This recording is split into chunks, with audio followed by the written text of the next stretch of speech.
Jesus went to the Mount of Olives. Early the next morning, he returned to the temple courtyard.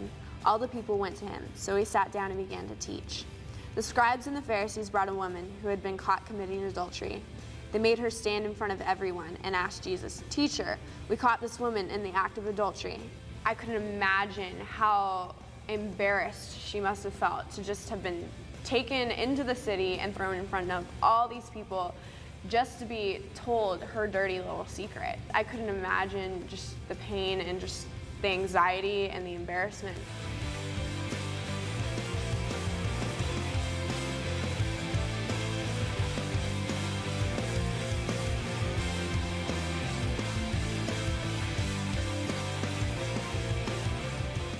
In his teachings, Moses ordered us to stone women like this to death. What do you say? They asked us to test him. They wanted to find a reason to bring charges against him. Jesus bent down and used his finger to write on the ground. When they persisted in asking him questions, he straightened up and said, "The person who is sinless should be the first to throw a stone at her." Then he bent down again and continued writing on the ground. One by one, beginning with the older men, the scribes and Pharisees left. Jesus said in the story, "Those who have not sinned, cast the first stone." One by one, everybody was gone. I think all of us are guilty of throwing stones at some point or another. It's so easy to be able to point the finger and to judge, to cast the first stone. If all of us in the entire world were standing there, we'd all be gone because we've all sinned. But that's why we need grace. As an artist, I think that I'm around people all the time and I'm constantly up on a stage, talking about what I believe, and so I think that I'm constantly under a watchful eye, and people are constantly watching to see what I'm doing, and I'm a role model and seeing if I can hold up to those standards. And it's hard sometimes, I'm a 19-year-old kid and I'm a human being on top of that.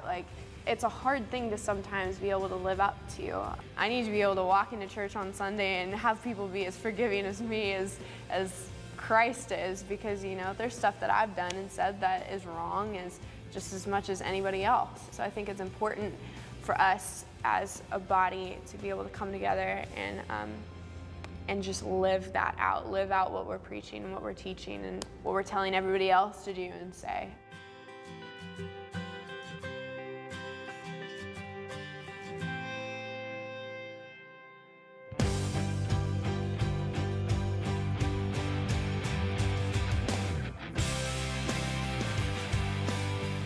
Jesus was left alone with the woman.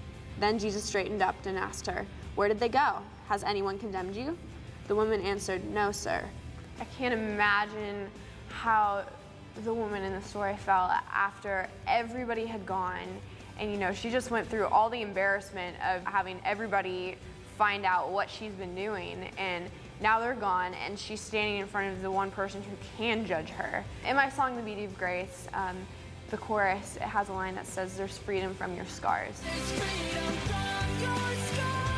All of us have, things that we've done, things that we've said that have, scarred us. There's freedom from that because we can stand before the Lord and just be like, "Okay, God, this is what's been on my heart. This is what I've dealt with. These are the things that I've accumulated over the years and the scars that I now bear, but I don't want that to hold me down anymore. I don't want that to hold me back. I don't want that to be a part of me anymore."